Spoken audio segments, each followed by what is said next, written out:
भाई को भाई अनक आलसऊ, नाम जपत मंगल दिसि दसऊ। भाव से को भाव से आलस में कैसे भी भगवान का नाम जप सकते हैं।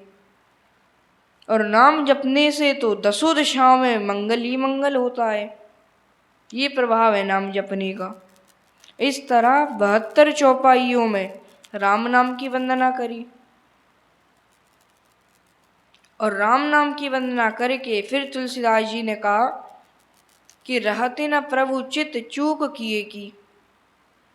भगवान तो ऐसे दयालु हैं कि रहते न प्रभु चित चूक किए की। भक्त जो चूक कर देते हैं वो चूक भी भगवान के मन में नहीं रहती। यानी एक बार भगवान जिस पर कृपा कर देते हैं उस पर कभी क्रोध नहीं करते। ऐसा भगवान का स्वभाव है। तो अगर भक्त कभी चूक भी कर देता है तो भगवान उसको क्षमा कर देते हैं, क्योंकि भगवान ने कहा है कि भक्त तो मेरा छोटा बेटा है, ज्ञानी मेरा बड़ा बेटा है। जैसे ज्ञानी है बंदरिया का बच्चा और भक्त है बिल्ली का बच्चा। ज्ञानी बंदरिया का बच्चा कैसे है?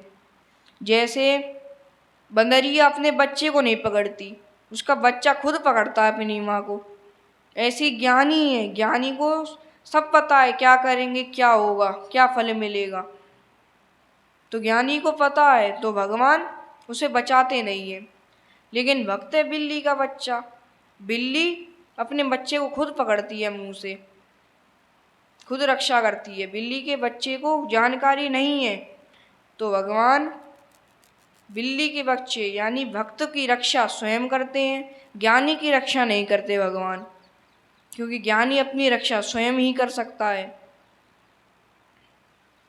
तो ये अंतर है भक्त में और ज्ञानी में।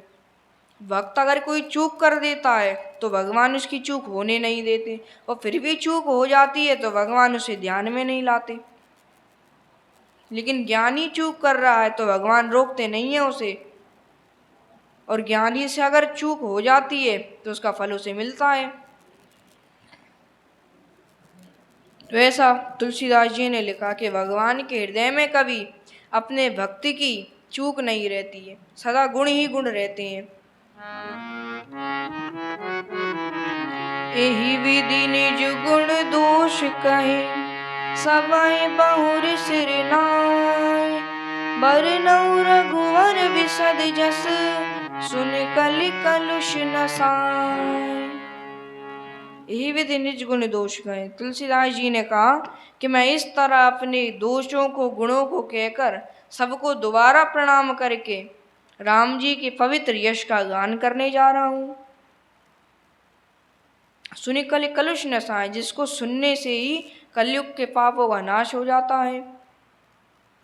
कैसे? तुलसीदास जी लिखते हैं, शंभु कीन यह चरित सुहावा, बहुरी कृपा करी उमहि सुनावा।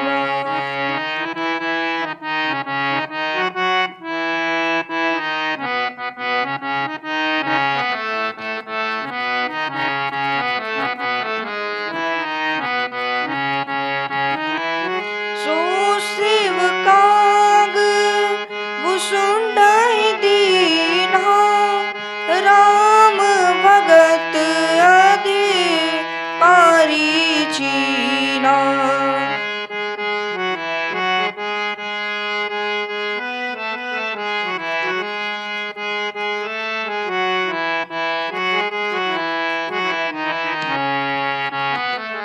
तेहि सन जाग बलिक मुनि पावा, तिन पुनि भरद्वाज प्रति गावा।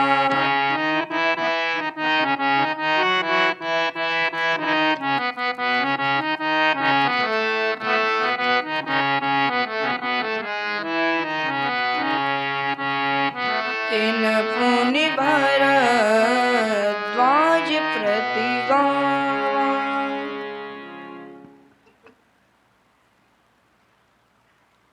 तुलसीदास जी लिखते हैं कि सम्मुखी ने चरित्र सुहावा।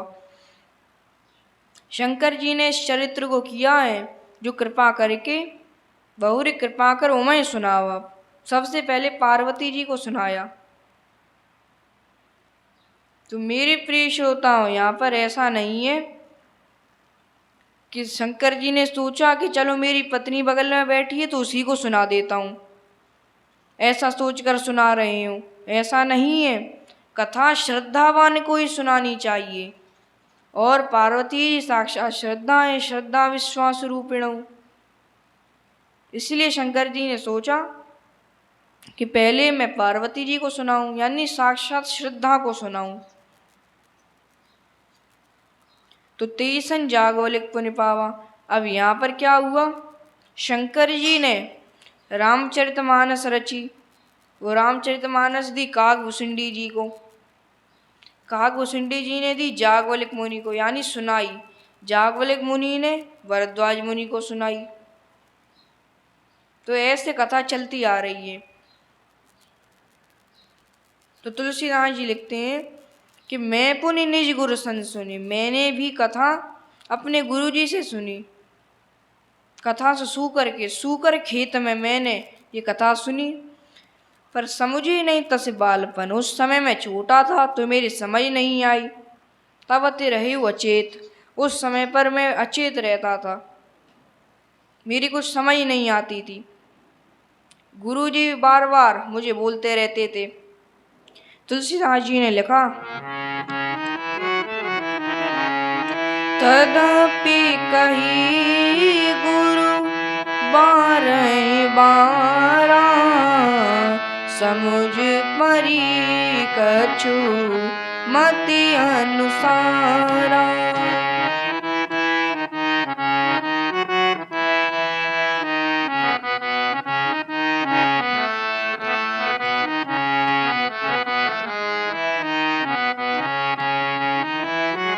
बुध विश्राम सकल जन रंजन, राम कथा कले कलुष विभंजन।